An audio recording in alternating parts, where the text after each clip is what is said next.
আপন মনের মাধুরী মিশায়ে বানিয়েছি এক রান্না, দেখো তোমাদের কেমন লাগে। ওয়েলকাম টু SM কুকিং, সকলকে জানাই স্বাগত। আমি কপির ডাঁটা একটু সরু লম্বা করে কেটে নিয়েছি, আর এর আগে আলুটা ভেজে নিয়েছিলাম।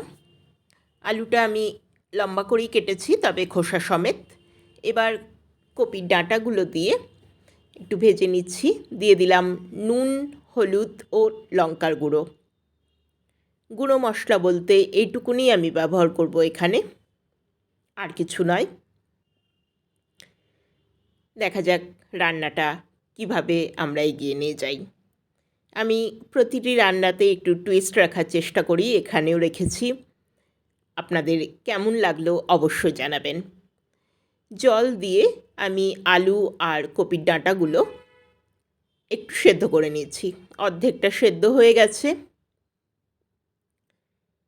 এবার আমি একটু সর্ষে, কাঁচা লঙ্কা আর নুন দিয়ে বেটে রেখেছিলাম, একটু জল দিয়ে গুলে এর মধ্যে দিয়ে দিলাম। এবার আরও একটু সেদ্ধ হতে দেবো। আগেই বলেছিলাম এটা অর্ধেক সেদ্ধ হয়েছে। এবার টুইস্টের পালা। আমি বেসন, লঙ্কা, নুন আর জল দিয়ে গুলে রেখেছিলাম। এটা আমি ফুটন্ত জলের মধ্যে অল্প অল্প করে ছেড়ে দেবো, যাতে এটা বড়ার আকার ধারণ করে নেয়। খুব ভালো খেতে হয়। এটি ছিল আজকের টুইস্ট। একবার হলেও ট্রাই করে দেখবেন। আর তার সঙ্গে দিয়ে দিলাম কয়েকটা টমেটো। দেখুন পাশে দেখতেই পাচ্ছেন বড়া কিন্তু জমে গেছে। বেসনটা দেওয়ার পর ফুটন্ত জলে দিলে এটা বড়ার আকার ধারণ করে নিয়েছে।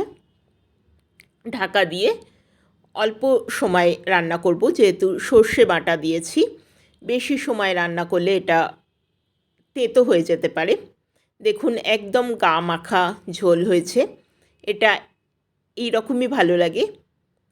যারা কাঁচা তেল খেতে পছন্দ করেন তারা এই সময় নামাবার আগে কিছুটা কাঁচা তেল দিয়ে দেবেন।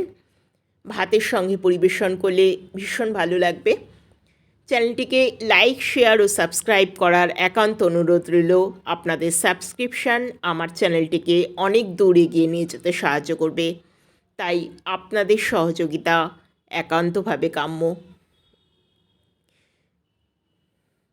আমি ভাতের সাথে পরিবেশন করেছি। ধন্যবাদ।